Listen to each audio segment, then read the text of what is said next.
Hello, hello, hello, hello. Hi, Terry. How are you? I hope you're doing great this afternoon. And I hope you can hear me today in good shape. It is, hello, Barbara. Good to see you. How are you doing? I hope you're doing okay. Hi, Joan. You're doing really well. I'm doing a lot better. I'm doing a lot better. I think my body's about recovered. Hi, Peggy. Hope you're doing okay today. Hi, Ava. Terry, you're in Indiana, right? Seems like I remember that. Coming up the first anniversary, Barbara. Okay. I thought that might be about right. Hey, Dorothy. Sending you lots and lots of love as you approach that. That actually is a big, huge milestone. And so, surrounding you with lots of hugs and energy and love as you continue to move forward. Because it takes effort to move forward. It really does. So good for you. Good for you. Hey, Connie.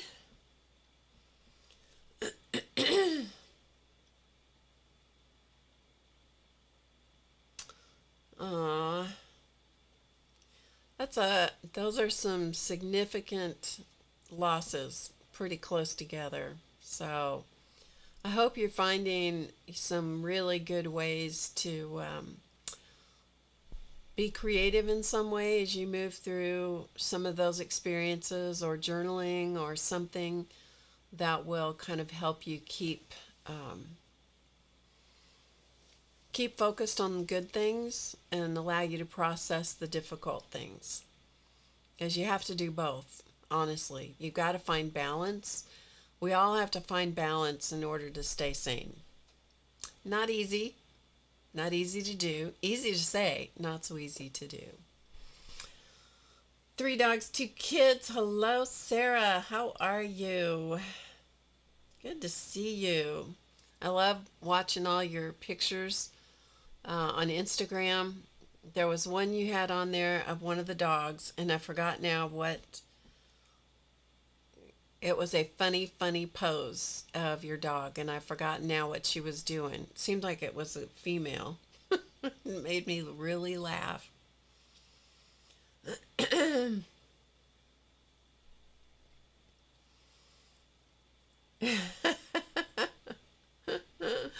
Dorothy found out all by herself, huh?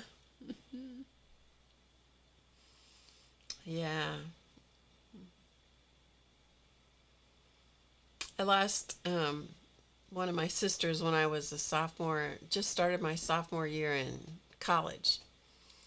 And you're never prepared for, you're just never prepared for any of that. And it's challenging, certainly challenging, yeah, to say the least.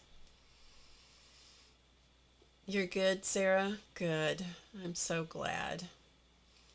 I love seeing all your pictures on Instagram. I catch a lot of them. Instagram's kind of weird sometimes and it shows you lots of things that they think you want to see, not necessarily what all the people that you follow. So it kind of is a weird space sometimes. Anyway, hey, Carla. I watched your video earlier today on collaging in your junk journal. Those were really fun. Those were really fun to watch. Carla, Caged Fish is Carla, and she is the glue book queen. I tell you what, collage and glue booking, I love her yearbook. You call them what do you call them? Your yearbook, unusual yearbook photos or something. Those are hysterical. Hi, Barbara.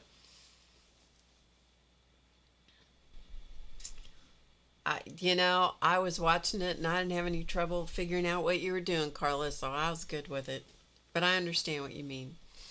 We're always our worst critics, always.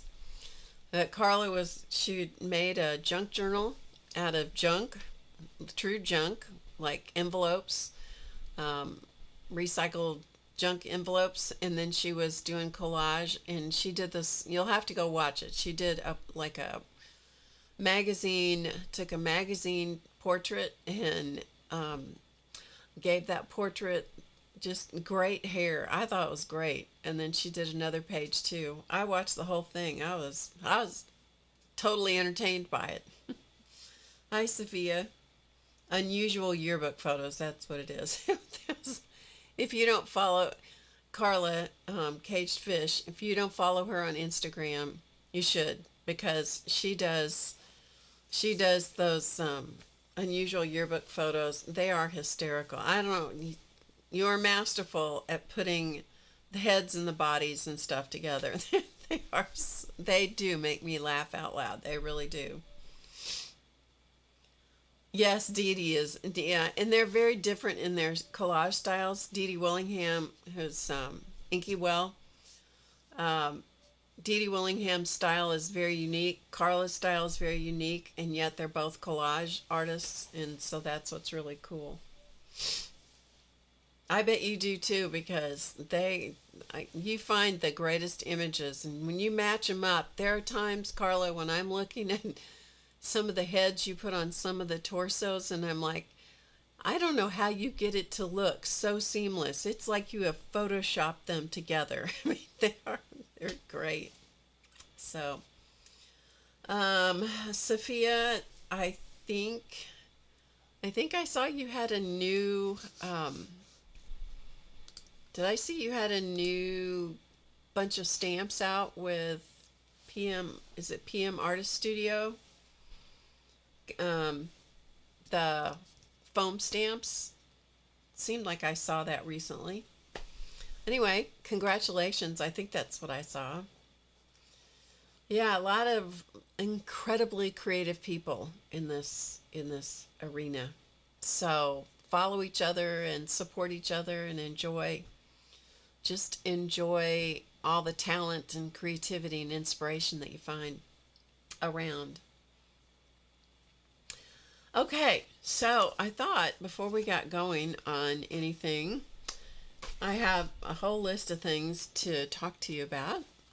But I was cleaning up. I know it's shocking that I'm still organizing. I will be organizing for probably the next 6 months, you guys, as I try to get more and more comfortable, uh, more and more comfortable in this space, which is, I'm doing pretty well with that.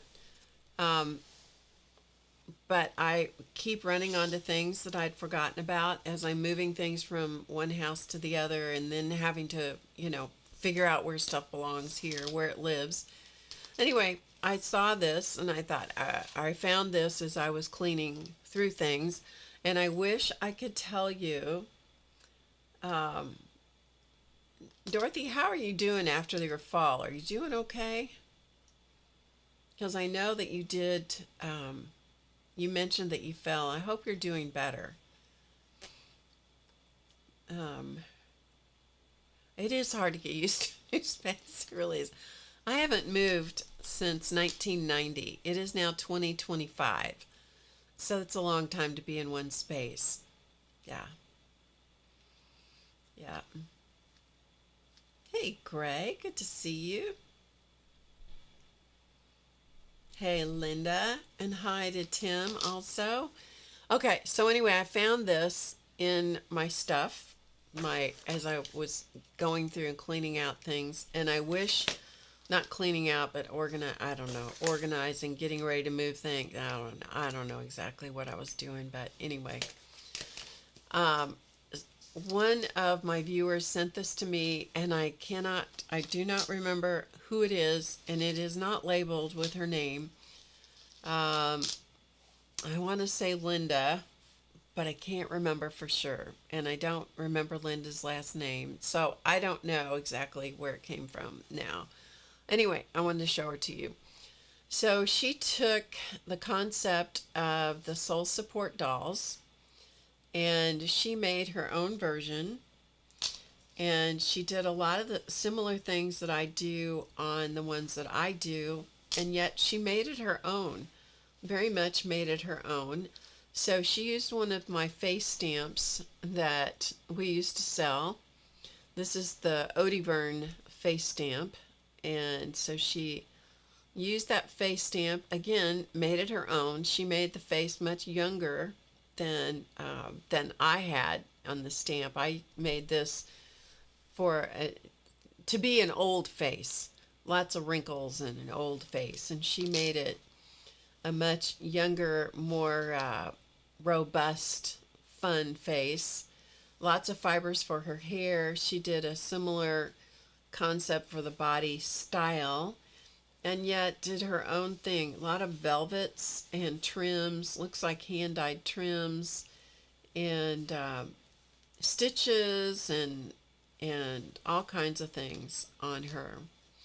And then at the bottom, she made a cluster of bits and bobs. There's an elephant, there's a word that says dream, and the other one says laugh. A lot of this trim, several pieces of trim with dangles on it.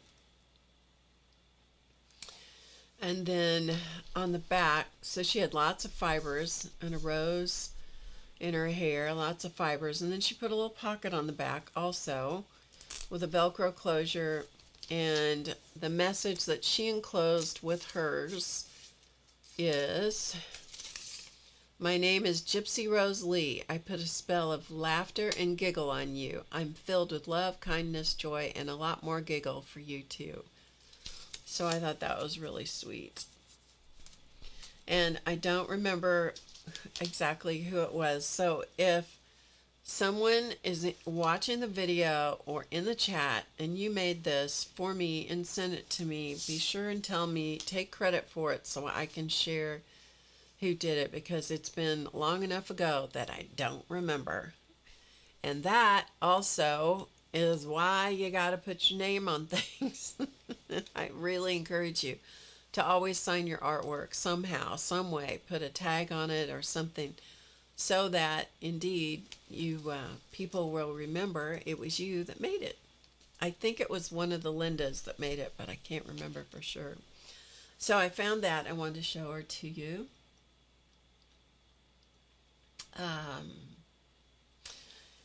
I know she's really sweet. She's very sweet. And the other thing that I found is a lot of cards. And so I thought I would show you these cards. It's a stack of cards. These are all things that I have made over the years on streams. And I thought I would show them to you for the purpose of inspiration, and also just to give you some, you can go back and you can look through the old live streams, and you probably will find these on the live streams. I know she's a very sweet doll. I need to put her up here in the studio. I'm not at the point yet where I can put things up, but I'm getting closer.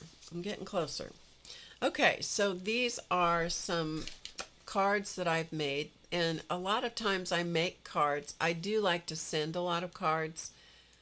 Sometimes I'm better at it than others, of course.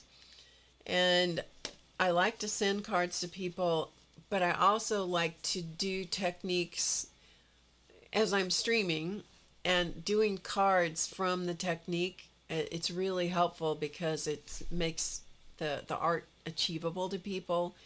It's not intimidating as far as the size goes, and it's something you can do and get it done relatively quickly. And so that's one of the reasons I do cards. All right, so here we go. I'll show these to you. And this is back when I was doing things with alcohol inks. Yeah, Barbara Clark says her old art is constantly inspiring her. Yeah, and she scans it all and then use the uses the playlist as their screensaver. That is a great idea. That is a great idea. So this is alcohol ink on vellum. This was done in 2016. And that's what this whole thing is vellum. And then I stitched the vellum onto the pre-made card bases, pre-folded card bases, which I really like. Alcohol ink is really unique in that it kind of does its own thing.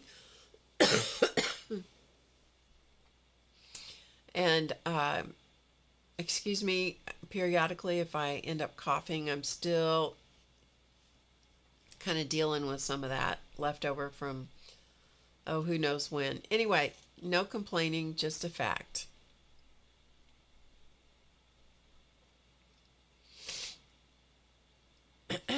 So there is alcohol ink, which you really cannot control the results. You just kind of get what you get and enjoy it.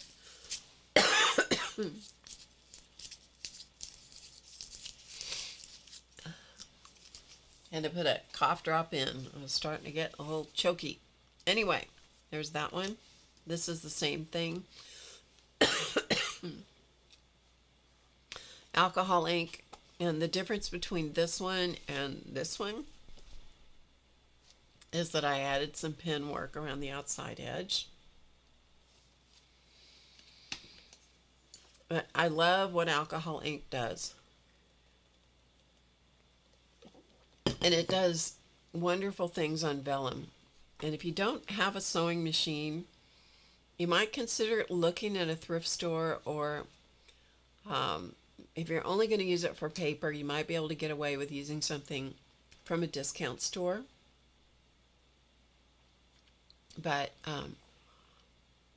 it's a nice touch to add to your cards and your artwork. This was also alcohol ink. This was printed.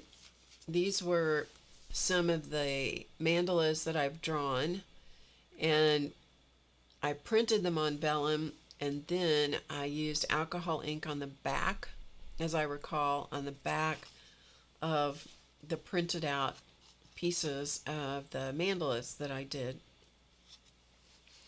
And I love some of the snarky sayings. This is one of my favorites. I've got a good heart, but this mouth. This mouth. Hello, Shu. Good to see you. And this one has no stitch on it. This is the same thing. Alcohol ink on the back of a printed out piece, printed out section of my mandala images. Some days I rely heavily on coffee and my ability to ignore reality. And that is true. Sometimes that's what you got to do. But you can see the difference in how the background affects the alcohol ink. This has the gray background from the card base, and so it definitely mutes down the bright colors from the alcohol inks. Your $8 sewing machine is working great. That's good. That's good. Same thing here. Why limit happy to an hour? I agree with that. We should be happy as much as possible. So here's the same kind of thing. But again, the background definitely impacts the colors of the alcohol ink. And one more. Surround yourself with tacos, not negativity. There you go. That's food for thought. No pun intended. Okay, so those are all alcohol ink. These are examples of, we did all of this on stream. This was a mandala that I drew on stream, as I recall, and then I colored it with chalk pastels and did all of the embellishment with gel pens. Then I scanned it into the computer, and then I printed it out, and just on the inkjet printer, printed it out, and then I just made a whole bunch of copies in different sizes of the mandala. The mandala itself was a lot bigger than this, So I scaled it down, printed it out, and then cut the pieces out. And so the piece is this, and then I glued it onto a colorful background. Your niece is bossing you into being organized. That's neat, Dorothy. She's found all kinds of things that she's done through the years. That's neat. Similar, almost identical, but a different color card base. You can see how differently that impacts the artwork. The artwork is exactly the same printout, the same. I did nothing to the color. It's just impacted by the card base. And same thing here, but just again, just a different color background and how that changes the way it looks.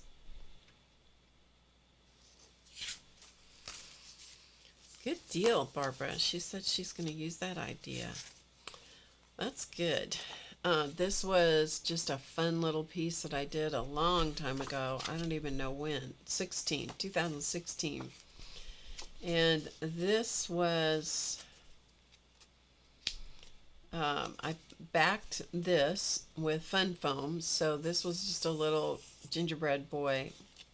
This is all done with pieces of paste paper or paste paint over regular commercial scrapbook paper, and then I just embellished it, cut out the pieces, made little gingerbread cottage. This was one of the words from a die that I got from Tim Holtz, from Ranger Tim Holtz. I don't know if it's Ranger, but anyway, Tim Holtz was the designer of these words.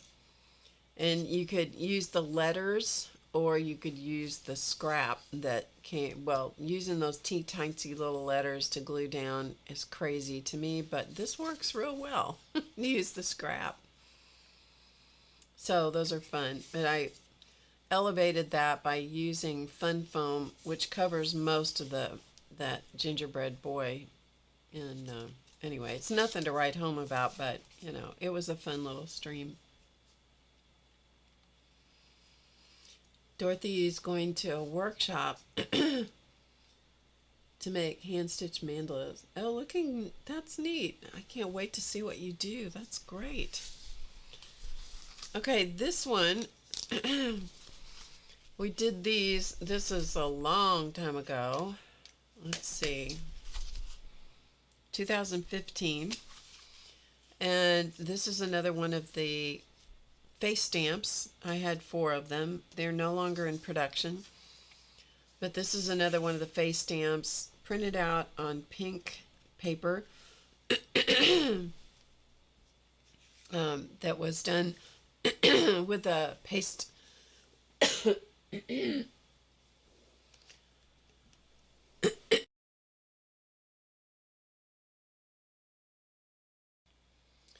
Okay, sorry if I blew your ears out. I tried not to. I tried to mute before that happened.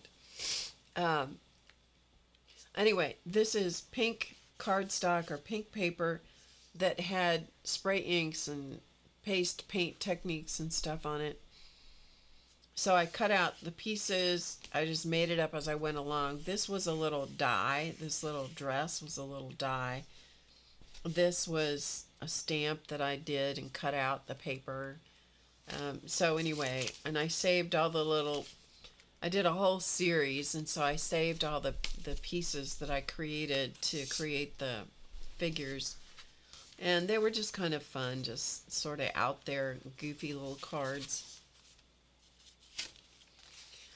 This one, I wish I could tell you how I did this.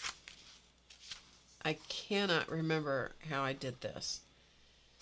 Anybody that's here that has any recollection as to how this was done can tell me.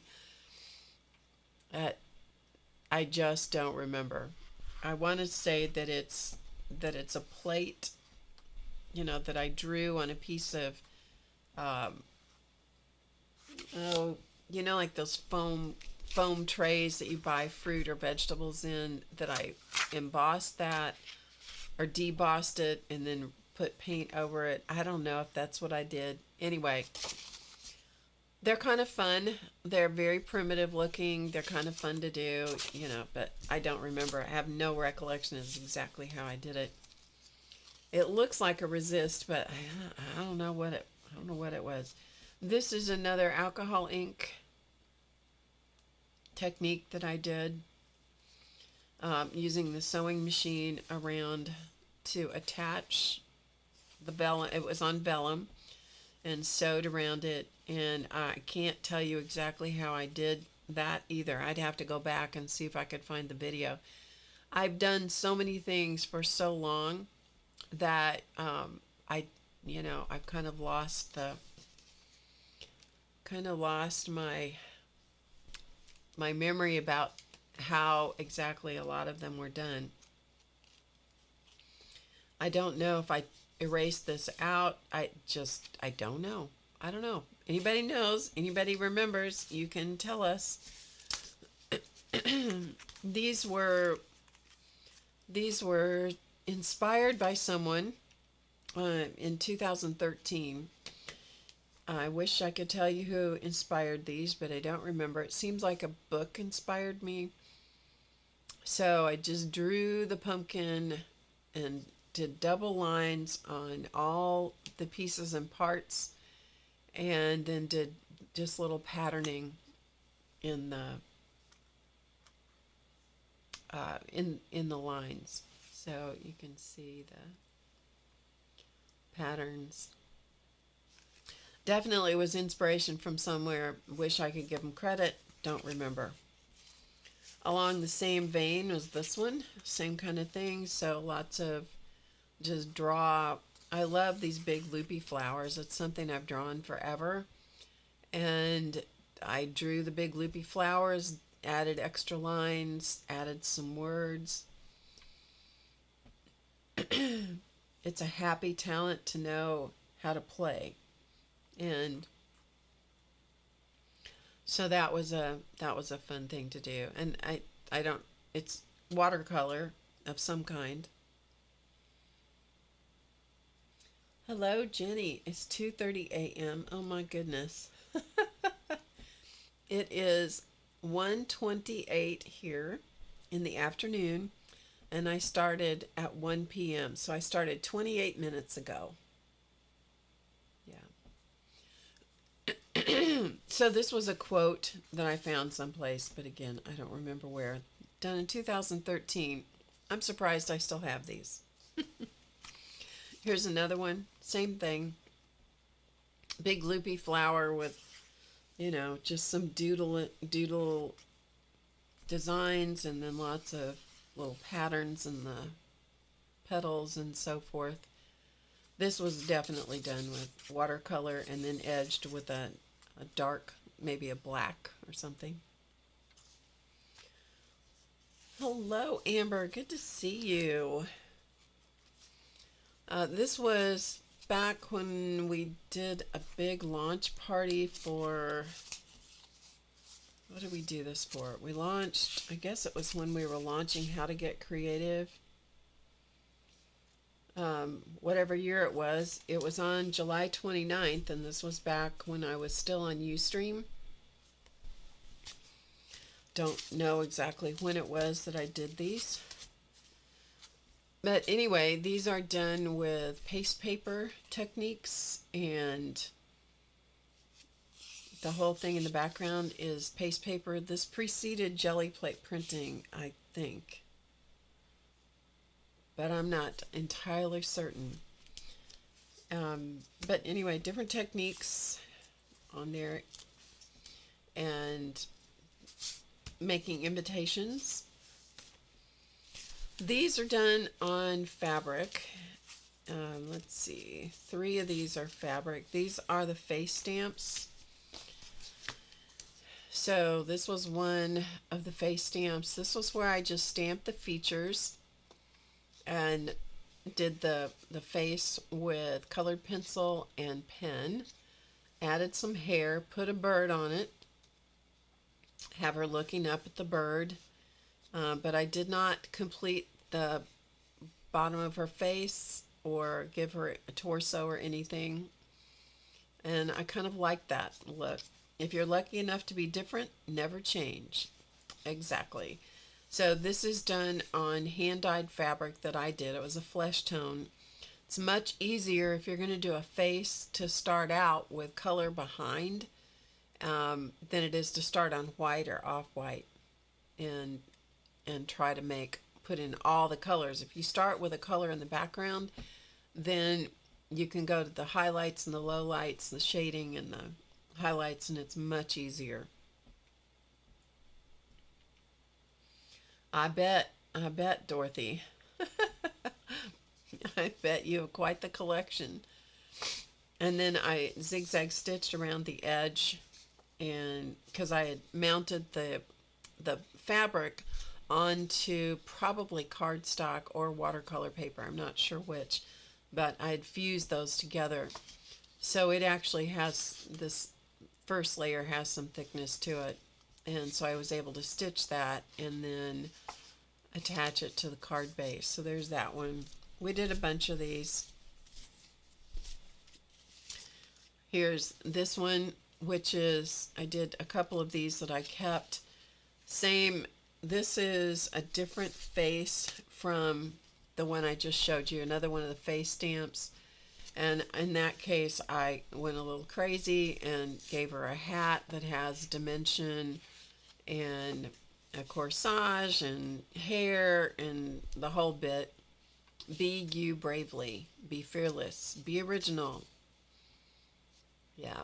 So she's trying to be fearless. I mean, if you had hair that color, you'd be fearless, wouldn't you?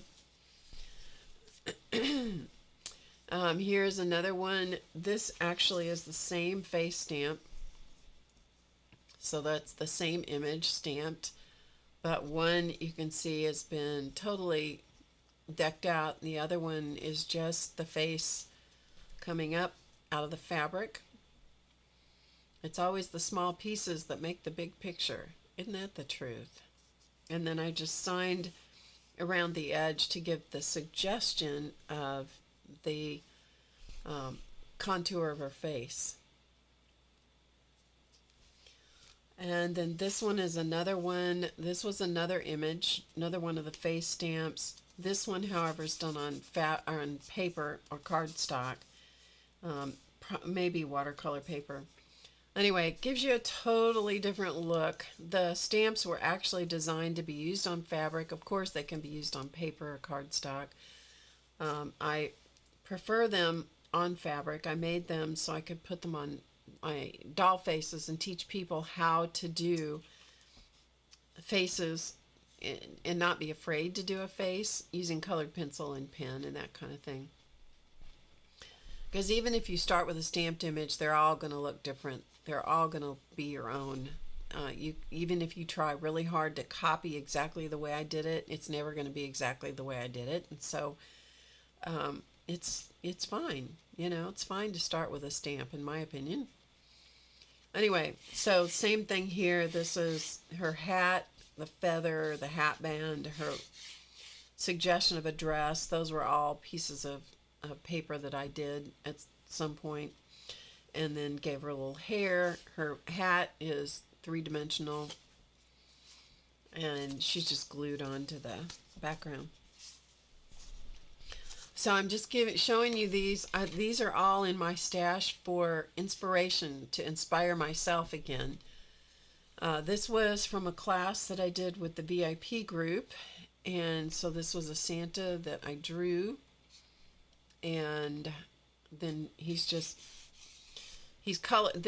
What we did was I colored him once, so I did all the work once, and then I scanned it or just copied it. I can't remember which, probably both.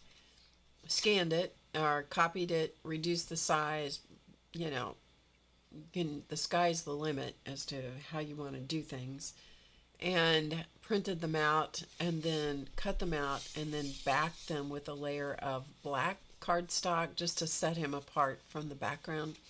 This is a rub-on.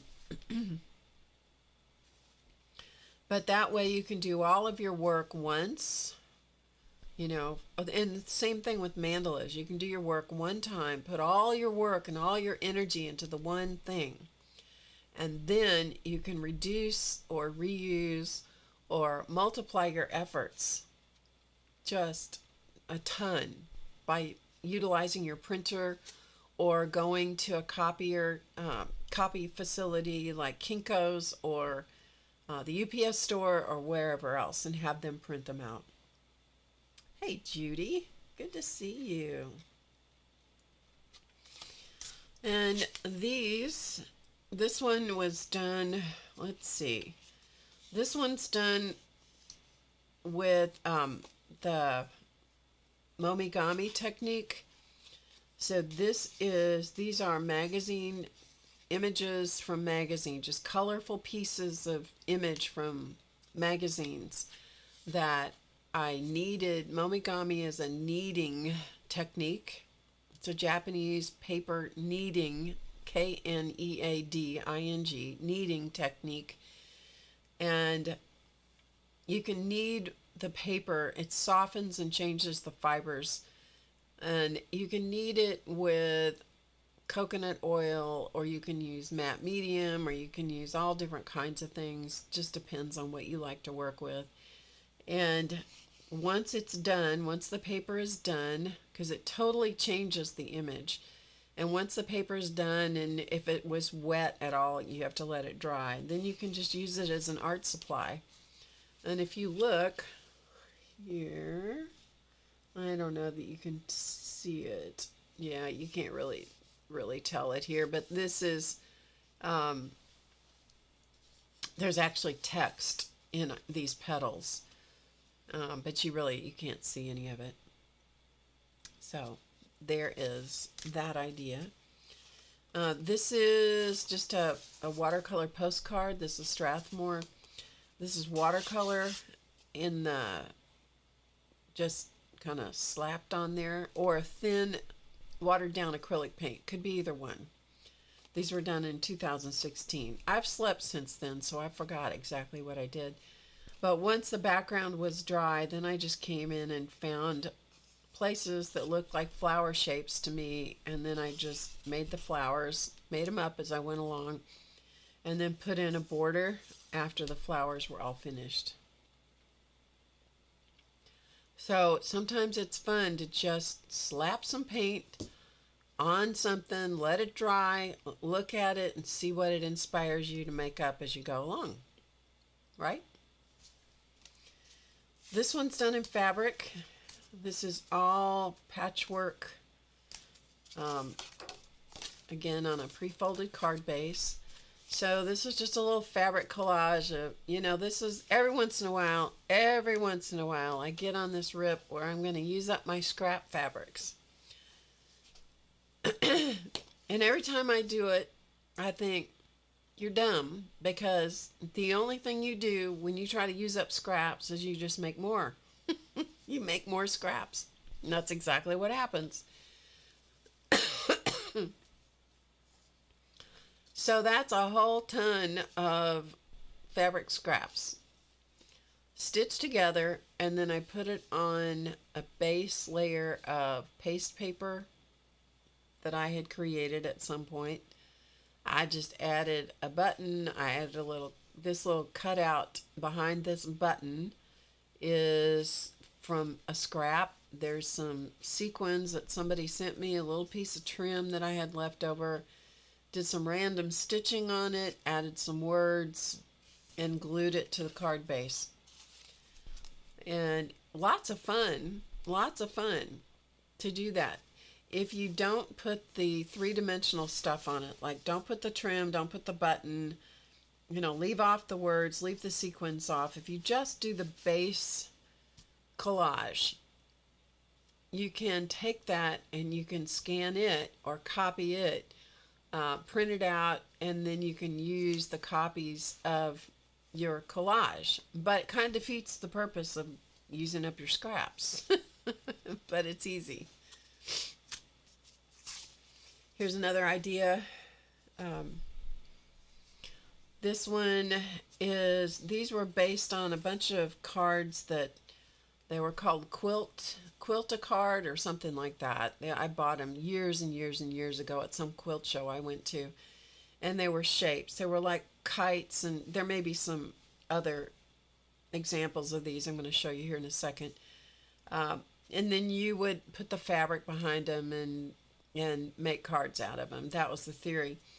What I did here is I used my dies that I had, and I die cut this piece of, it was a three section piece of watercolor paper. Okay, so here's one piece, there's the second, there's the third. So it was a trifold card, trifold piece of watercolor paper that I had put paint on and scratched texture into.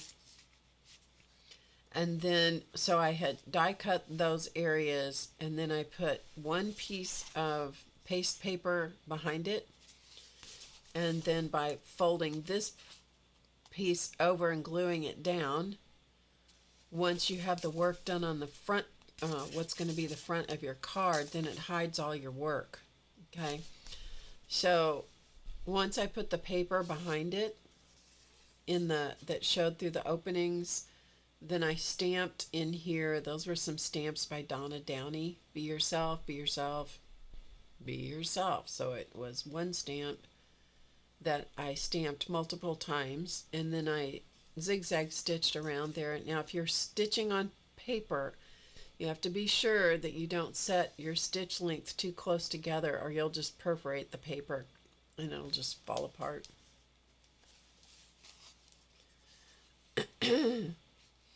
And then this was just a piece of paper I had, or cardstock I had, that was a leftover from something, and I stamped that and stamped this and glued it in there. You'd love to know how to die cut on a Cricut. I don't have a Cricut, so I don't know. You'd have to set it up on the Cricut to do it. But I think once you got onto it, it's probably not difficult, Jenny, but I don't have one, so I can't help you with that. Maybe somebody in the chat can. And then this one, this was actually from a class. And in this class, what we did was I was teaching them how to work with paste paper, using the paste paint and texturing it. And then we cut it into strips, and we wove the strips back together. But these were not just straight strips. These were strips that had shape to them. Those are fun to do. They're actually a lot prettier if you do narrower strips, but the class, you have a limited amount of time in a real class. And so I was having the strips be pretty big, so you don't get much of it to show. But anyway, the technique is there. So, okay, so those are just to give you that whole wad, plus the doll that is that someone created for me, and I think it was one of the Lindas, but I don't remember. Anyway, those are for inspiration for you to get some ideas. Then these are a few other cards. These are finished cards that I had duplicates of. So these are things I'm going to send out over time. And I thought, oh, what the heck, I'll show them to you, right? You never know. You might get one of them. You never know. Okay, this is the same idea as the last card, or the card I showed you that had the circles cut out. This was a die, a Tim Holtz die. One of those standalone dies. I've forgotten the name of what he calls those. I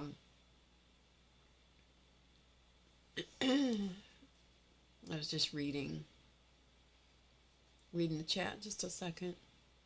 You've been cranky all day, Amber. Okay, good. Good. Maybe we'll give you something fun to think about, huh? So this was just, this background. I mean, this card is kind of a disaster, to be quite frank.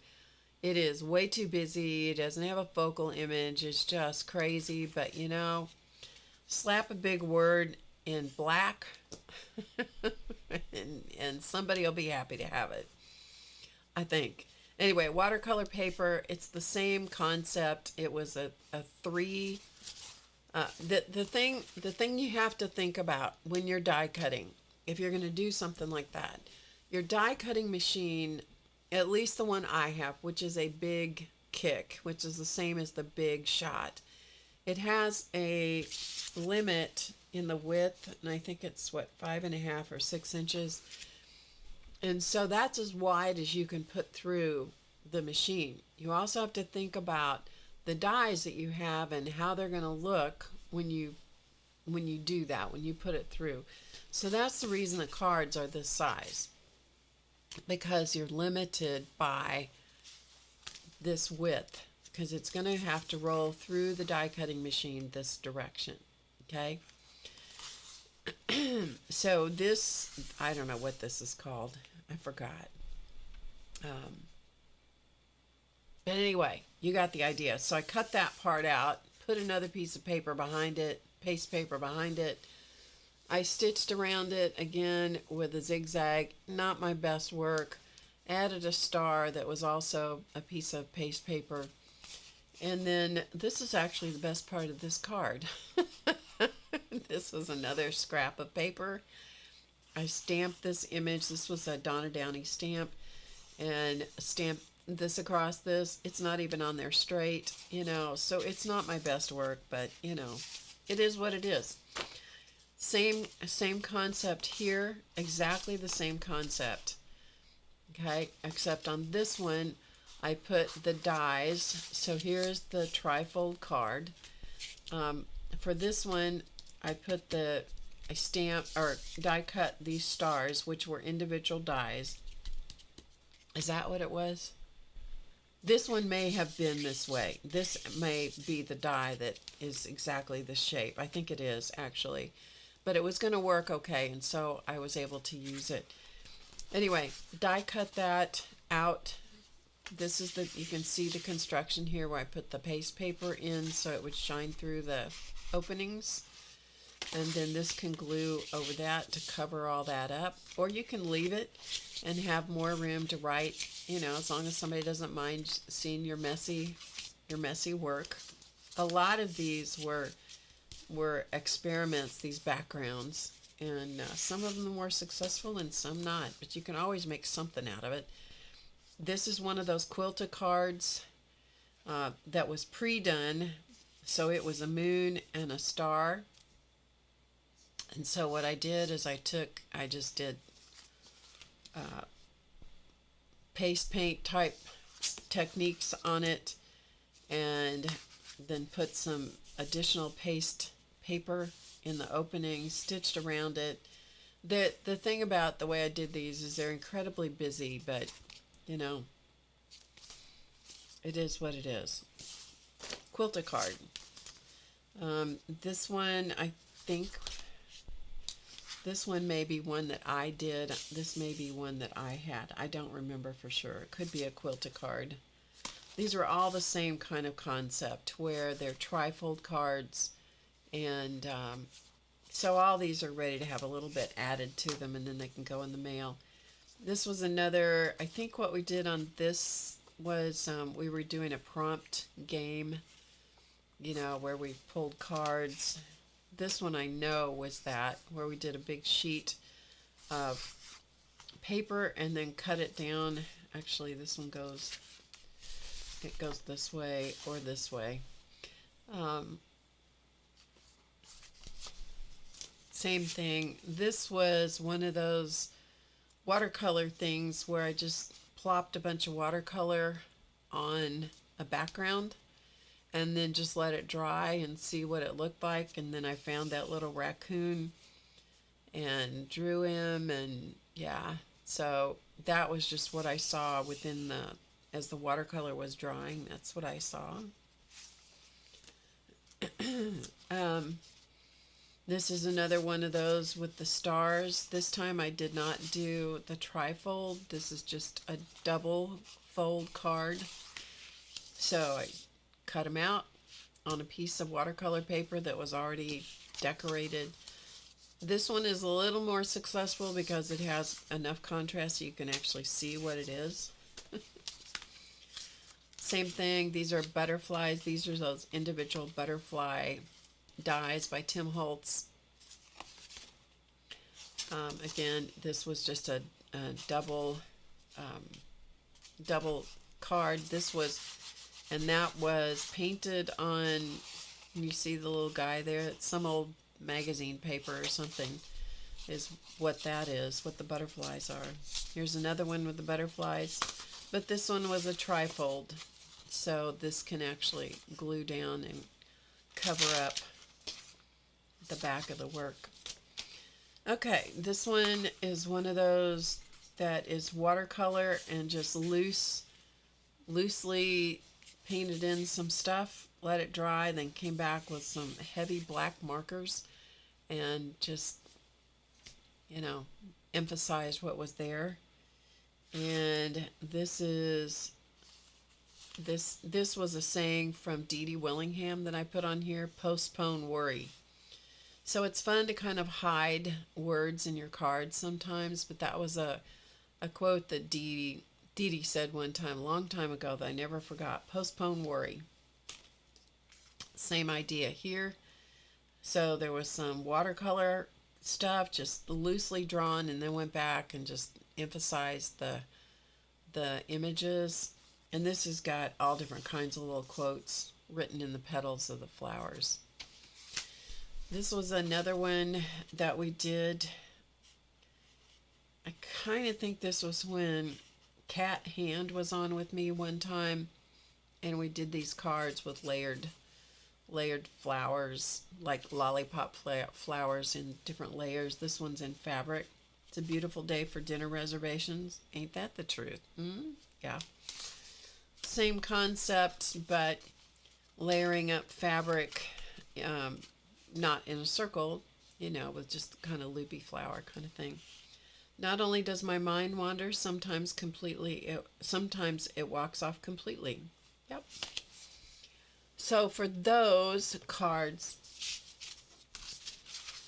what I did was I did a whole bunch of stems and leaves, and then later when I wanted to, I added the flowers to them.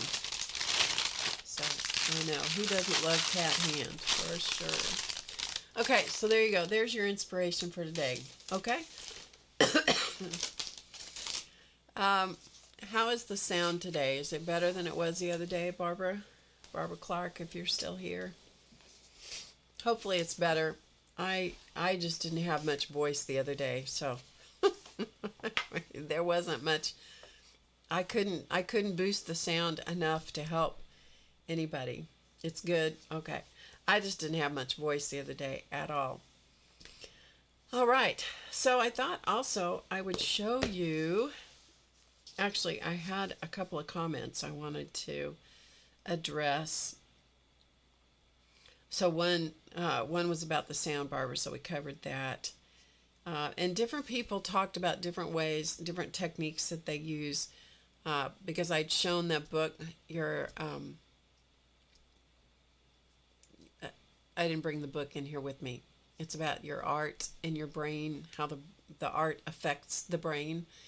And I think it's a fascinating book. Fascinating book. If you didn't see that stream from Monday, if you just look at the part about the book, I think you'll enjoy having that book. Or if you're interested in that kind of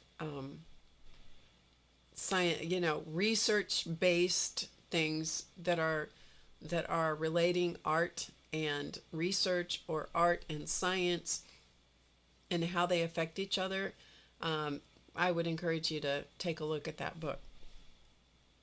Anyway, so different people talked about different things that they did and how their art or their creativity affected them. So this was a great comment, I thought, from Brenda. And she said she's always enjoyed mowing grass, perennial gardening, and connecting with earth. She says, I do go there when stressed if I can. I also sketch, paint, do beadwork. Lately I've been making beaded spiders, beaded plant charms, beaded chicken wire window decor, cleaning, in capital letters, and decluttering, taking a hot Epsom salt bath. I agree with that. Walking her dog, and so those are the kinds of things she does to kind of get relaxed and so forth. But there is actually science behind going out and cutting grass and what that does. I found that fascinating, because that's what Elton does when he needs to calm himself down. He'll go mow or brush hog. So I find that really interesting. Okay, those are the ones that I wanted to tell you or respond to and share with you. So I wanted to show you Miss Muppet, little Miss Muppet. You all know her. She's fast asleep. I don't know if you saw her with her yucky eye. It was this eye right here. She had a yucky thing on her eyelid that they were able to remove while we were gone. And her eye looks absolutely normal. It's amazing. I had no idea that they would ever be able to take that off and have it look that normal. I had no idea. Anyway, she's recovering. She is totally recovered, and she is very, very happy. And every morning she is now taking a walk with Elton. He is taking her, and then his two dogs and the two cats from next door who have adopted us, they all go on a walk together early in the morning. And Muppet she is ecstatic about her walk, and then she sleeps all day long to get over it. So funny. Anyway, okay, the next thing I'm going to show you, and we're actually going to do some art, but the next thing I want to show you is so you can help me with my account. You're going to be my accountability people, because I have gotten stuck with moving through the organizing process. I'm doing better since yesterday, but part of it was I didn't feel good. Part of it was we were gone. Part of it was we'd been in a mess here because a remodeling project that happened sooner than I thought it was going to happen, which is wonderful to have it done. And then the day before we left on our trip, the floor people could come in and replace the floor in what's going to be my sewing room. Okay? So I'm going to show you this room because it's a disaster, although it has a nice new floor in it. Okay, and you're going to keep me accountable so that I get this organized into shape. All right, so here's the room from the outside. What makes this an interesting room is that the front door is directly opposite these doors right here. So you come in the front door and this is what you see. So I got to get this under control. All right. So these doors both open up, but for the most part I will keep them closed. And I have plans. The curtain rods are on the top and the bottom. And so I have planned to put a sheer curtain on each panel that'll still let in light, but it won't be quite as obvious when I have projects going on about the mess. Okay, so the new floor is in there. So that's the new floor down there. So this is as you've walked in the door. I'm going to show you exactly how crummy this room looks right now. But this is coming in and looking, as soon as you enter the room, looking to your left. So this is a cabinet that was in my studio at the other house. This is my sewing table. Okay, so there's the edge of the sewing table. So I'm walking around the room taking these pictures. This is a beautiful, nice window to look outside. There's 3 big, deep drawers down here, which I'm not quite sure what I'm going to do with, but I think they were for files, but I'm not sure. But I don't know. I'm not quite sure what this particular space originally was for. Right now, it's just holding a bunch of stuff. Walking on around the room, this is my sewing table, or my cutting table. Sorry, there's my vacuum cleaner right in the middle of all of it. This is my cutting table. I have nothing on the walls except two things that were already there. Let's see, is that, yeah, there's the cutting table. Walking on around the room, these are built-in cabinets that are just full of stuff. The cabinets have a few things that I've shoved in there to get out of the way. The ironing board's going to go away because I really don't have space for it. I will be able to iron on top of this surface here, and there's an ironing board in a different part of the house also.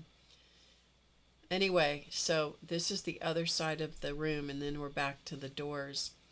But that's the floor that was laid the day before we left on our trip. Prior to the floor, it was cranberry red carpet, and it was just a very nice carpet. In fact, it's in the bedroom. It's in our bedroom, but in this room, I just had nightmares. Solid color, and just had nightmares about threads and stuff on the floor. So having a hard floor is going to make it a lot easier. And one final picture is above those cabinets. There is space, so I'll be able to put things above the cabinets, display things or whatever also. Anyway, so accountability, people, you need to ask me every week how much I've gotten done in that sewing room, okay? Okay. It is a beautiful space. It really is.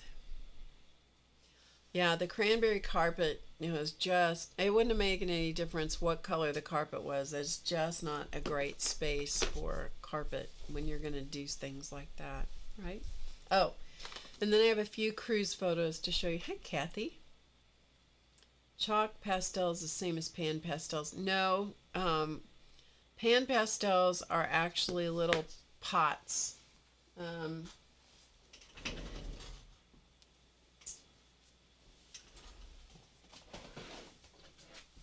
Hold on, I'll show you.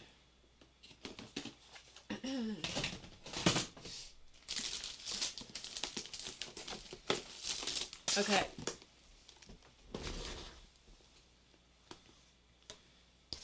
Okay, these are pan pastels like this. Okay, they're little tubs of pastel. And they're meant to be applied with these sponge tools, which are called soft, S-O-F-F-T, soft tools. And the pan pastels, I think, have some sort of binder in with the chalk. I don't know. Somebody here may have more information, but that's what a pan pastel is. It's actually in a pan, okay? They are really nice to use. They don't create the dust that soft pastels do. These, I will show you, these are a version of a soft pastel. These are water-soluble pastel painting sticks, but they're very much like just a regular pastel. But your soft pastels usually look like this. If they're handmade, they're going to be chubbier, much chunkier, but they tend to look more like this. So you can pick them up, and they're in the form of sticks as opposed to a pan. Okay, so they look more like this. These are, you can liquefy any of the pastels. So you can liquefy any of them, which I've done. But you're going to have to, if you're going to do that with any of the pastels, regular pastels, if you use them with water, you're going to have to spray them with something to set them. Okay.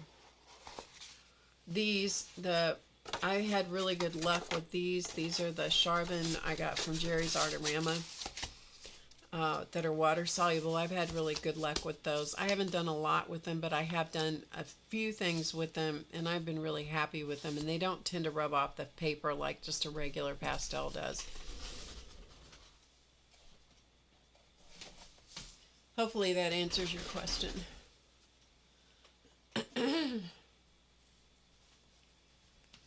Okay. All right. Any other questions that I missed?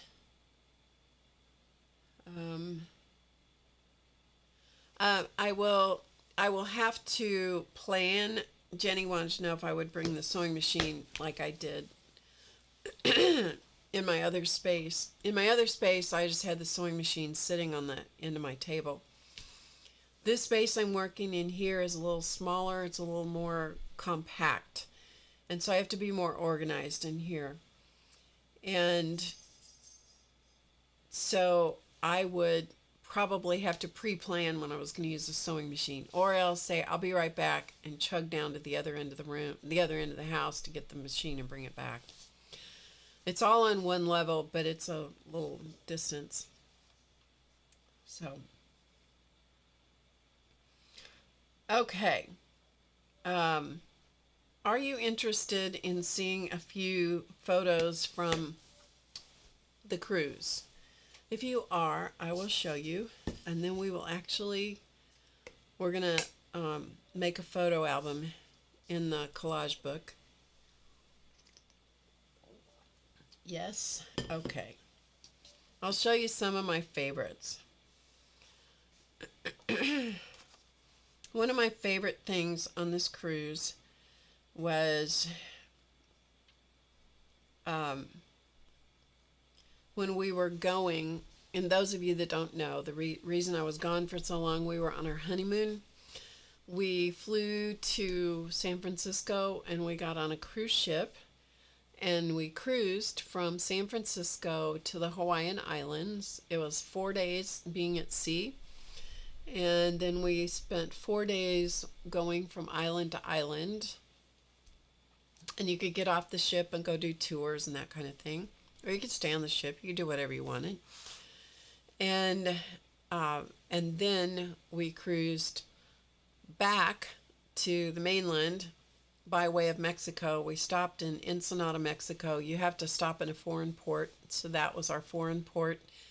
And then we cruised up the coast back to San Francisco. And then we flew home. But all that took some time. And that's why I was gone for so long. Anyway, where our room was positioned, it was on the back of the ship. I can't tell you the correct terminology because I just can't. I was on the back of the ship, and that's where our room was. So when we were going to Hawaii, we got to see the sunrise.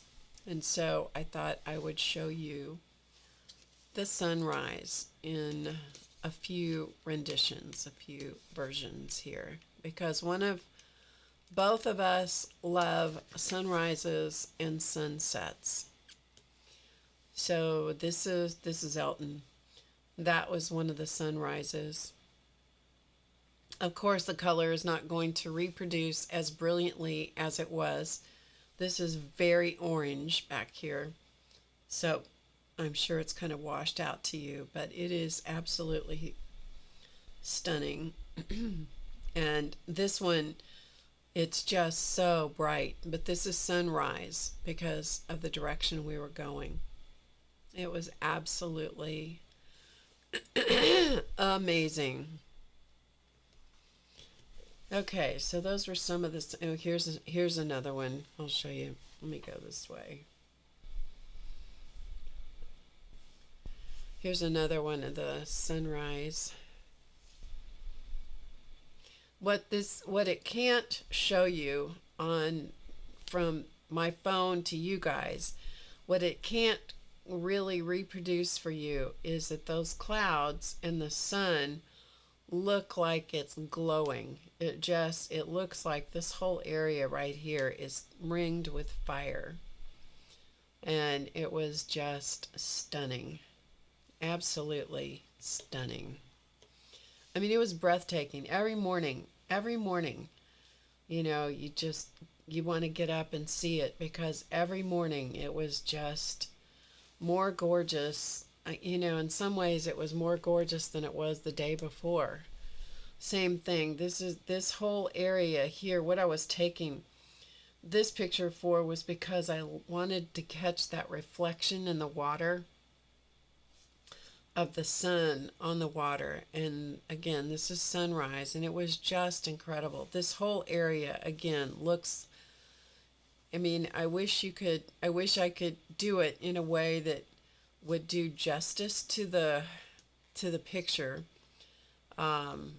But it doesn't. It just looks like everything is just tinged with fire. It's like the edges of the clouds are on fire. So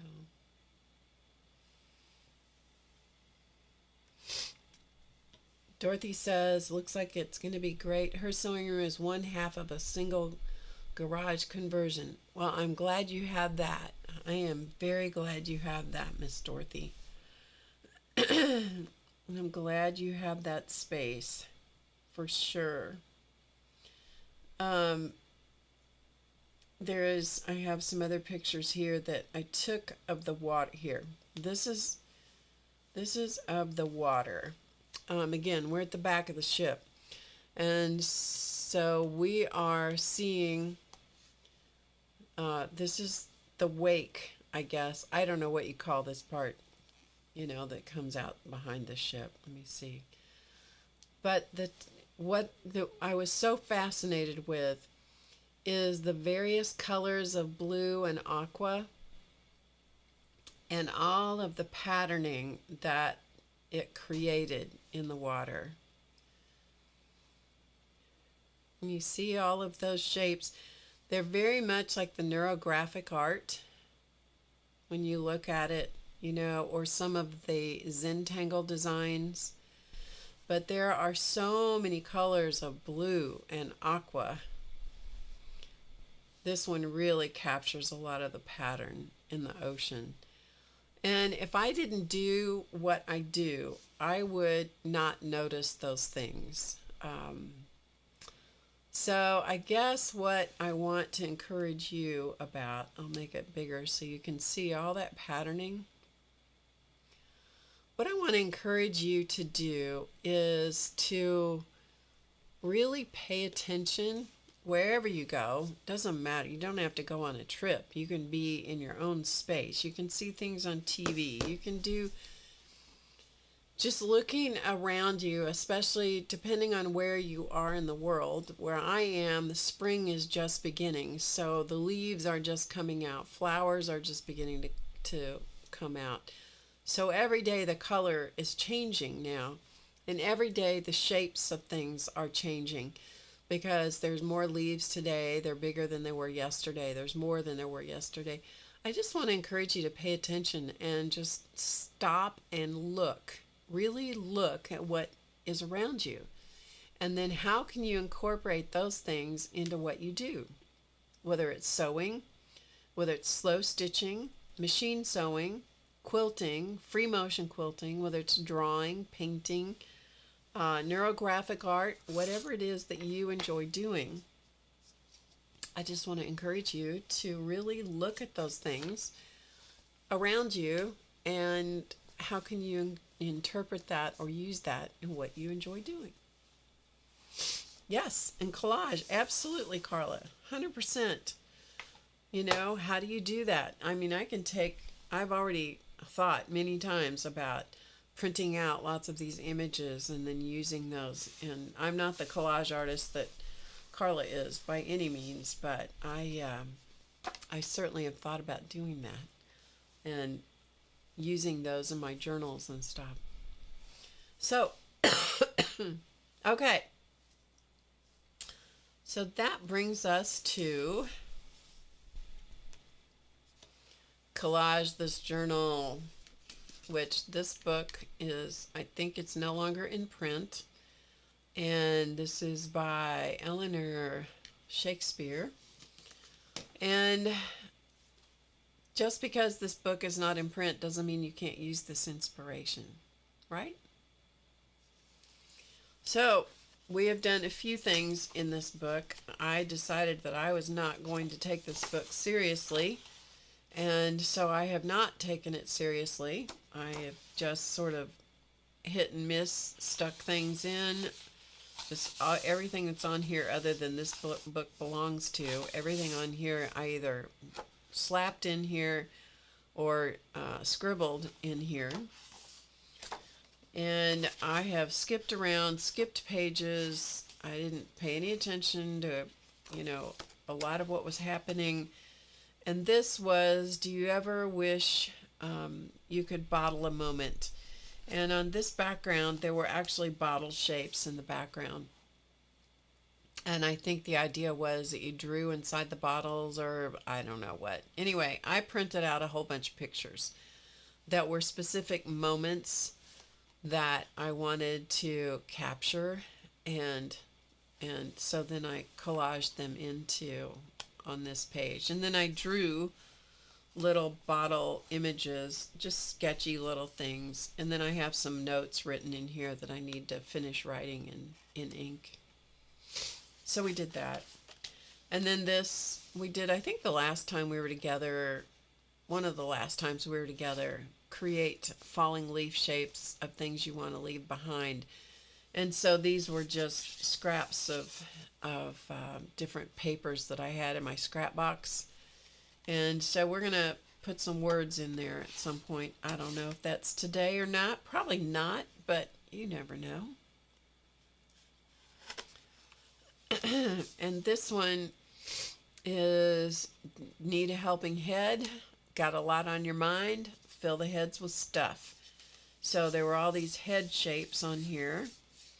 And again, I did not take any of this seriously. I just randomly took my collage crap that's in a basket and I just started putting things in the different head shapes. And I'll probably add to this, but I haven't done much more with this than when I was with you guys last time. What does the future hold for you? Well, at my age, who knows? Fill the cabinet full of things that you're curious about. This will be fun to do. When you were younger, what did you want to be, and how about now? So different things. Here's where we are today. Fill the frames with photos of friends and family. So in keeping with the theme of let's not take this seriously, we have, these were my goofy relatives that I had on my desk that I had copies of, and so I cut some out, and so we're going to add them in here into this photo gallery, because I have one of these galleries in every single journal I've done. And so I thought we would just keep with the theme and add our friends and family in here. And I think that that's what we should do. So I'm just going to kind of lay out some of these guys. Carla says she didn't think it was supposed to be serious. I agree with you.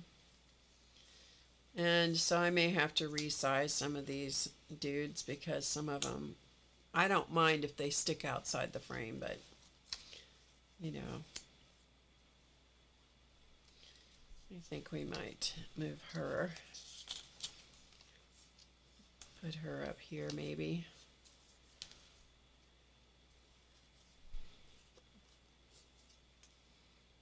Maybe put,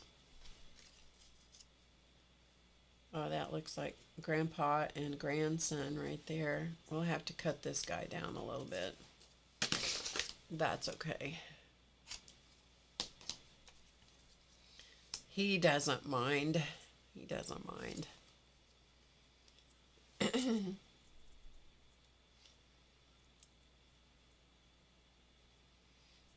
Jenny only has 2 seasons, hot and hot.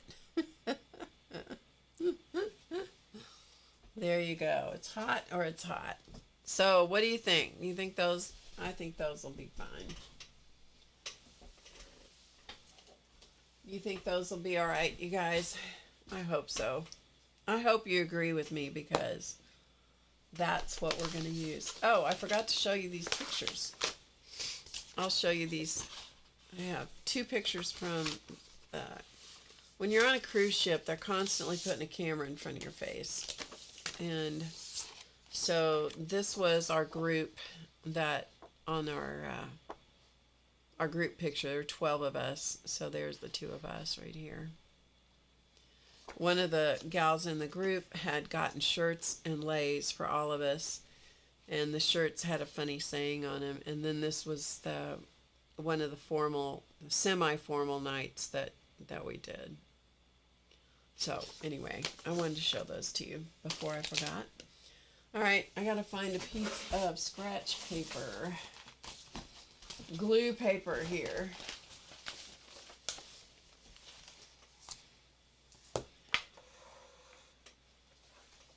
You see a dog's head on those shoulders. I bet you do too.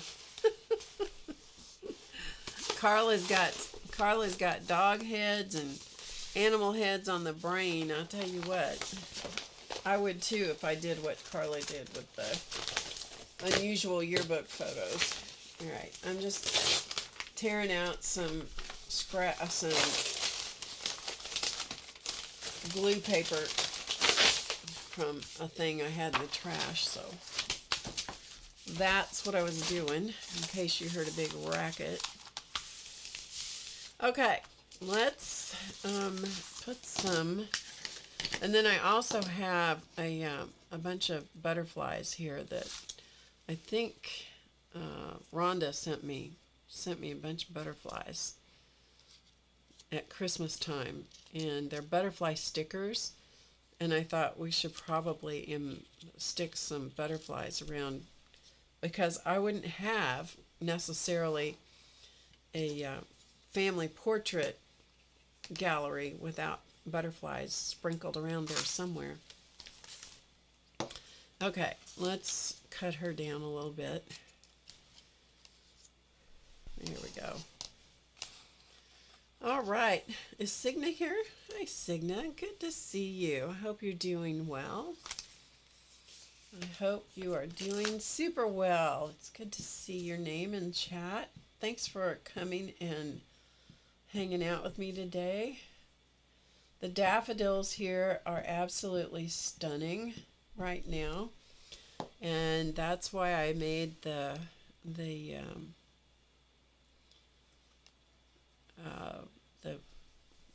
thumbnail for the video the way I did, because the daffodils are just so beautiful right now. They don't last a long time, but they are amazing. Okay, now you guys need to be thinking of names for these people, because you know, I think I like you here better. I mean, this guy is always going to have the name Bubba sticking out in my thoughts. I don't know why, but I have to use that guy with the cap because it reminds me of Clausman. He always wore a cap with a bill on it, like a baseball cap. That's what he wore every day of the world. And so we gotta put that in to honor Clausman. Okay.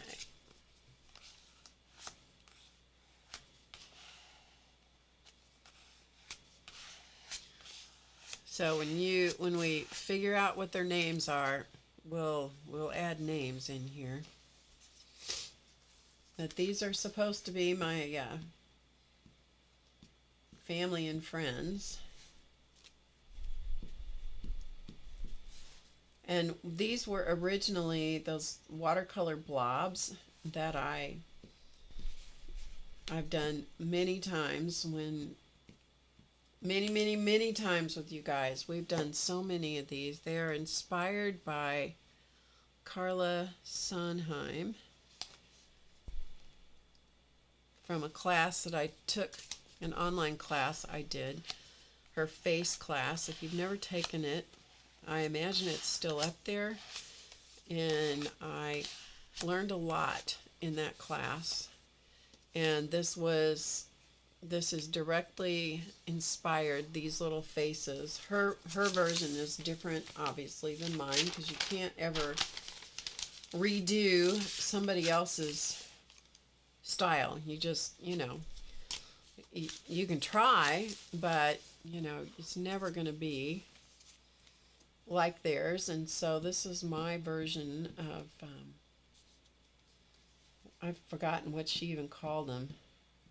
Anyway, I named them Goofy Relatives.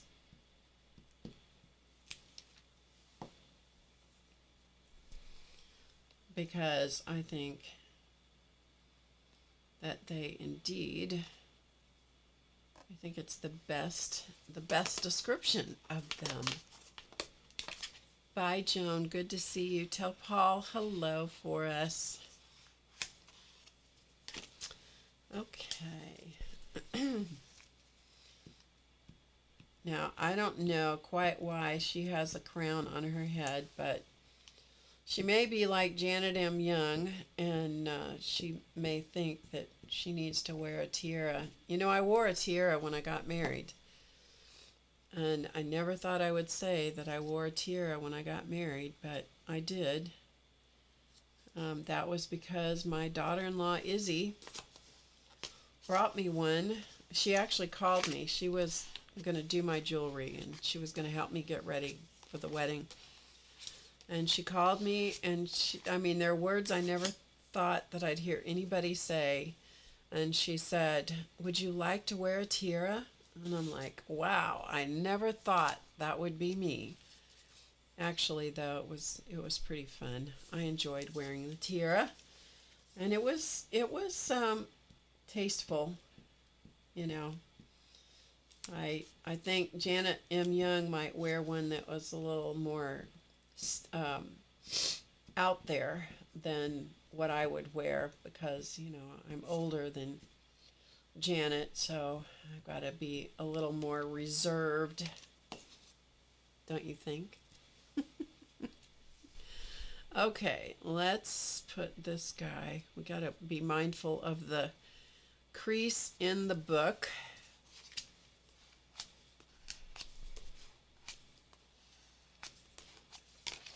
But just so you know, I'm not lying about wearing the tiara. Oh, I guess I don't have it on yet. Yeah, I have a tiara on. Well, you can't even see it here, but yes, I do have a tiara on. But it's very, it's not very showy.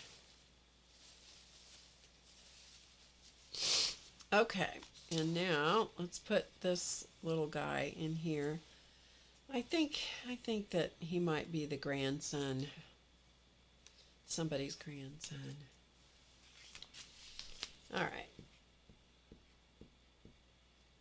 So why this lady over here has on a crown, I'm not entirely sure, but it is a bona fide crown. It's not just a tiara. It is a bona fide crown she's got on. And so let's see if we can squeeze him right in there. And I'm just using glue stick to glue these down.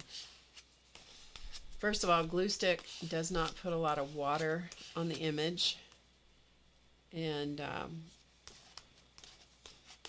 so it tends not to wrinkle doesn't wrinkle the paper.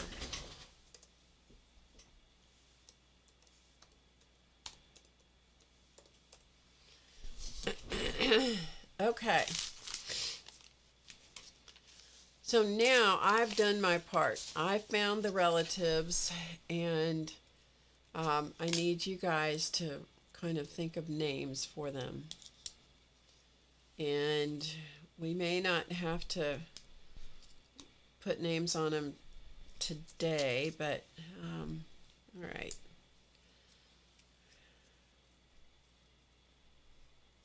Let's just see if we can sprinkle some butterflies around here and see what they look like.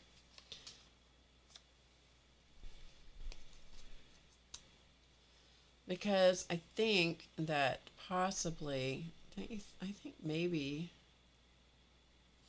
I don't know, maybe that butterfly might be coming in for a landing. It's hard to say. Maybe she's going to have a butterfly on her head. These are stickers. The next big challenge here is trying to get the backing off of the stickers. That could be a challenge. Oh, where do we want this butterfly? 1, 2, 3, 4, 5, 6. Yep, we want to put this one on here.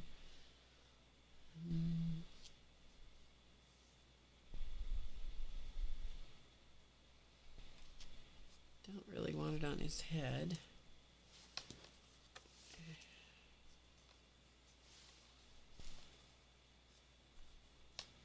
I don't know. I kind of like it sitting on her head, sitting on her hat. Where shall we put this one? Maybe we'll put it down here where it... Nope, I like that one there. Where should we put this one?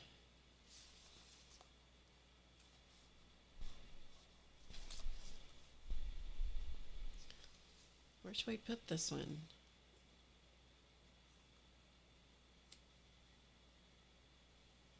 What do you think? You think that's good?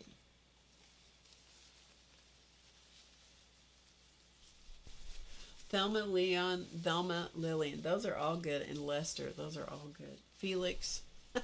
Theodora. Theodora. Yes. Theodora. Theodora. Okay, let's see if I can peel these apart. That's going to be the real trick. Let's see if we can peel them apart and stick them on here. Because if I don't do them one at a time, I'll never remember. I'll never remember where they go. Where I had intended, I would have to take a picture and then hope I could put them back. Okay, got the first one. Good job.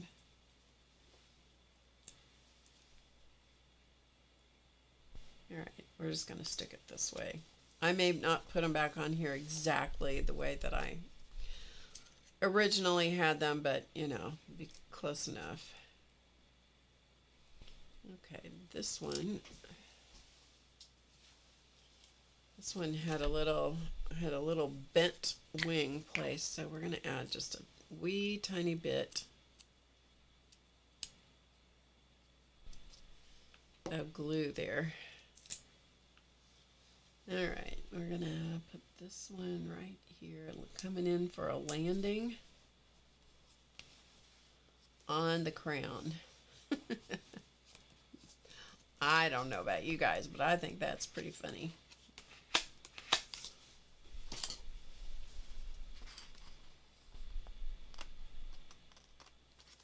Okay. So one of the things on the cruise that was quite interesting, and I may have said this on Monday night, but I was in such a compromised state Monday night, I was really not feeling good, that I don't know what I told you. And one of the things that was really interesting, we were on a ship called the Ruby Princess, is the name of the ship. It is a big old ship. I never did get my bearings on this ship. I never did get totally comfortable on knowing where everything was on this ship. But it was called the Ruby Princess. And the way that they kept track of you, and this was kind of an interesting thing to me, is you got these things called medallions. Okay? And I have one here to show you what it looks like. Actually, I have both of them, because these are the kinds of things that I think need to go in a journal somehow. Okay, and so you had this thing. It was a medallion. That's what it looked like. And you got it. They sent it to you before you got on, like, they sent it by mail. So there's that one. And here's mine. Okay. And you could wear them as a necklace like that.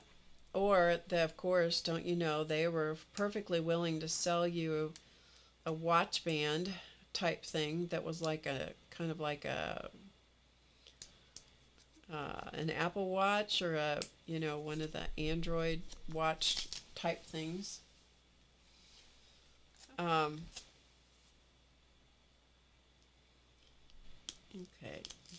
it's stuck down, so it's going right there.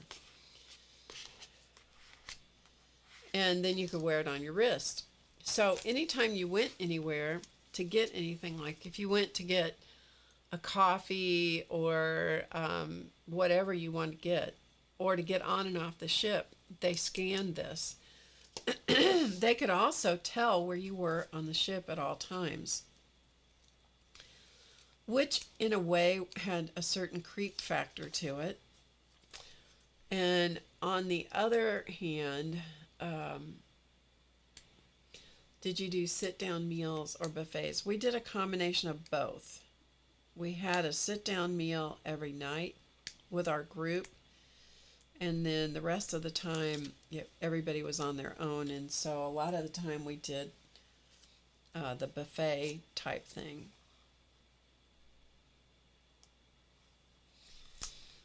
And that was funny because there was a part of the ship where the buffet was. There was a part of the ship that the walkway like went between the buffet. There was buffet on both sides of the ship. Well, you wouldn't think that would screw a person up, but it did, because it was really easy. There were multiple lines of the buffet, multiple. And you could accidentally go in one line and come out and not be on the side of the ship that you were sitting on. And I did okay most of the time, but there was one morning I thought I knew where I left Elton, but I clearly didn't. And okay, we're gonna stick this one over here. And I totally lost him. And I had my plate of food, and I'm walking around, obviously looking rather aimless and lost, which I was trying not to look that way. But they know how to detect if you look lost. And one of the people that was working in the buffet, really nice young lady, said, "Can I help you?" And I said, "Well, I've lost my husband." And she said, "Oh, well, I'll help you find him." And I'm like, "Well, good luck. I've been looking for him for the last 10 minutes, which was an exaggeration, but I'd been looking for him for a little bit." She said, "What room are you in?" And I told her our room number. And she put it in a little handheld device that she had, like a computer, like a calculator about the size of a handheld calculator. And she said, "Okay, come with me." And she had pegged him. She knew exactly where he was. I mean, it's great and a little creepy, I will say. It's great and a little creepy, all wrapped into one. Don't you think? All right. So I have one more. I'm sorry, I clearly am talking at the edge of my ability to communicate. I have one more little sticker that Rhonda sent me, and it was on the outside of the envelope, but it was too nice to throw away, so I kept it. I peeled it off the envelope so carefully, and although it's not a butterfly, it needs to go on this, and it's gonna sit right here, and I will just let it run off the page, and I'll cut off the excess. But I had to incorporate that rose because it was too nice, and it was the same style of stickers, so I kept it.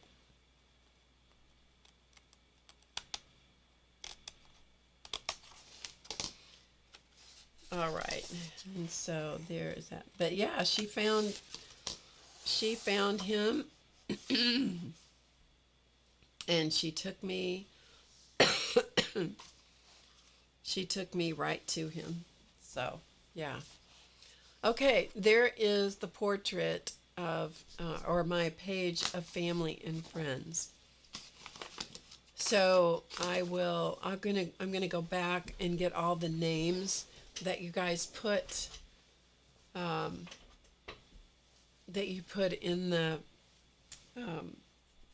chat. This is not Barb and Elton.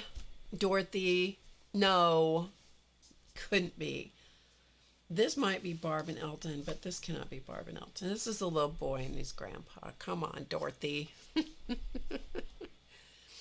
And so I'll get some of the names that you added. Anyway, they're just fun to do.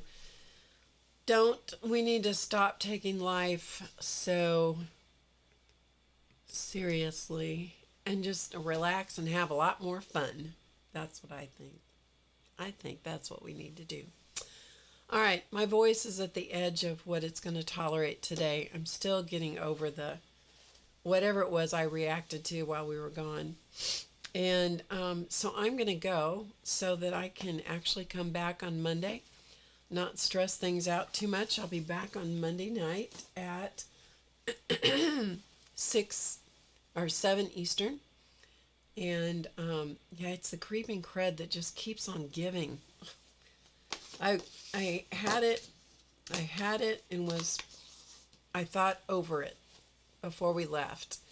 But I think what happened was there was just too much. We had too much going on, and it's just been nonstop for months. And just, it's just been something all the time.